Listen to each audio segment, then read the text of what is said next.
Savol. Kasbim usta, har xil xonadonlarda ishlayman. Hozir O'zbekistonga chet davlatlardan go'sht kirib kelyapti. Aholining 70% shu go'shtlardan ishlatadi. U go'shtlarning halol ekaniga shubham bor. Xonadonlarda qilingan ovqatlarning halol yoki harom go'shtdan ekani ma'lum emas. Uydan ovqatimni olib borsam, uy egasining oldida noqulay bo'lib qoladi. Bunday vaziyatda qanday yo'l tutish kerak? Bismillah, alhamdulillah, vassalatu vassalamu ala rasulillahi va ba'd. Endi bu qiyinchilik bu siz uchun.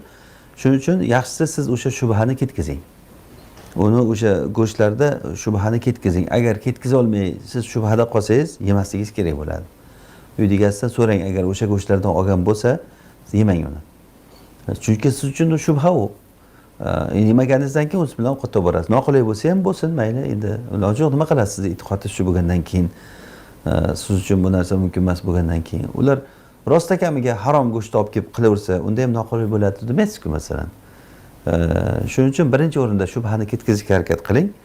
Agar ketkiza olmasangiz, uni oxiriga yeta olmasangiz, bu masalani shubhada yana qolsangiz, o'sha shubhadan saqlaning. Famanittaqash shubhati faqad istabra'a li dinihi va irdihi.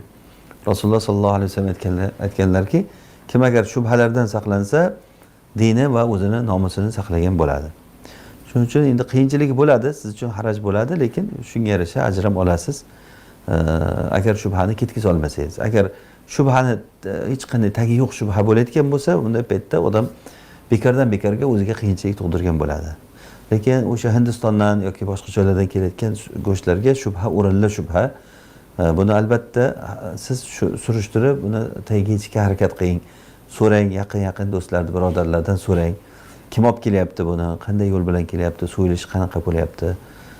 Balkim o'sha shubha qilishingiz bir noo'rin holatga chiqib qolar va o'ziz ham qiyinchilikdan qutularsiz. Vallohu a'lam.